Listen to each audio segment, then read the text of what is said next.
Halo semuanya, selamat malam. Selamat datang di presentasi riset sederhana mengenai dinamika akomodasi sosial di Arab Saudi dengan pendekatan sosiologis terhadap bentuk-bentuk penyelesaian konflik.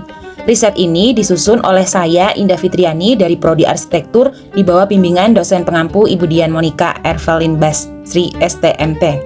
Kita tahu bahwa Arab Saudi sedang mengalami transformasi besar-besaran melalui kerangka Vision 2030, modernisasi, urbanisasi, serta pertemuan antara nilai tradisional dan budaya global tentu menciptakan potensi gesekan sosial. Nah, dalam sosiologi, akomodasi adalah proses untuk meredakan pertentangan dan mencapai kestabilan. Mari kita bedah 8 bentuk akomodasi yang terjadi di sana. Yang pertama, ada koersi. Ini adalah bentuk akomodasi yang prosesnya terjadi karena adanya paksaan dari pihak yang lebih dominan. Di Arab Saudi, hal ini terlihat dari penegakan hukum yang ketat atau strict law enforcement oleh otoritas keamanan nasional serta pengawasan ketat terhadap regulasi tata tertib publik. Koersi seringkali menjadi lapis pertama pengendalian sosial guna menjaga stabilitas domestik secara instan. Yang kedua, ada kompromi. Di sini, pihak-pihak yang berbeda kepentingan saling mengurangi tuntutan demi tercapainya titik temu atau penyelesaian tengah. Contoh nyatanya terlihat dalam negosiasi kontrak bisnis internasional di bawah entitas seperti Sagia, serta penyesuaian budaya kerja antara standar korporasi barat dan birokrasi lokal Arab Saudi. Yang ketiga adalah mediasi. Ini adalah cara penyelesaian konflik dengan melibatkan pihak ketiga yang netral dan tidak berwenang mengambil keputusan memaksa. Dalam skala regional, Arab Saudi kerap berperan atau menggunakan pihak ketiga seperti PBB. Sementara dalam ranah internal, terdapat tradisi penyelesaian sengketa adat atau keluarga yang disebut sulh. Keempat, ada arbitrase. Berbeda dari mediasi, pihak ketiga di sini memiliki kedudukan lebih tinggi dan berwenang memberikan keputusan yang mengikat.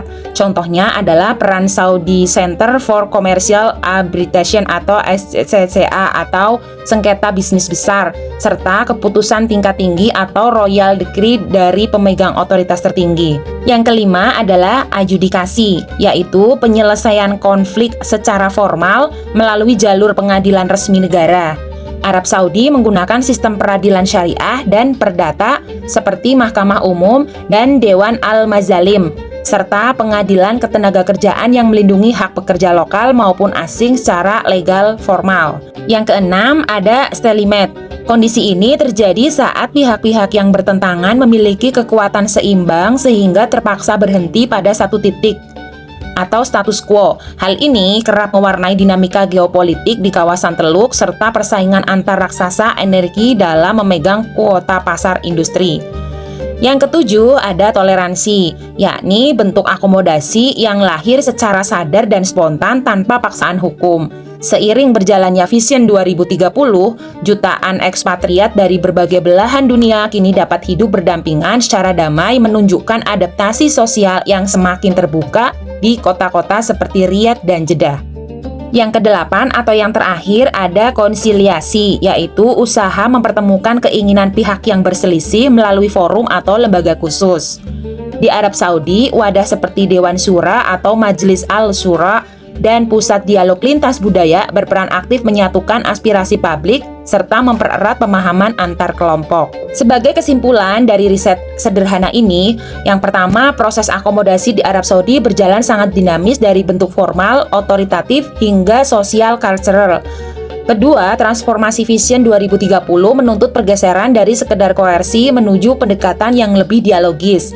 Dan yang ketiga, seluruh bentuk akomodasi ini menjadi instrumen sosiologis yang krusial dalam menjaga stabilitas nasional di tengah arus globalisasi. Demikian paparan riset sederhana mengenai dinamika akomodasi sosial di Arab Saudi ini. Referensi utama diambil dari literatur sosiologi seperti Sarjono Sukanto dan Anthony Giddens, serta laporan resmi terkait. Terima kasih banyak atas perhatian teman-teman dan Miss Monik. Semoga bermanfaat. Jangan lupa like, komen, dan subscribe ya.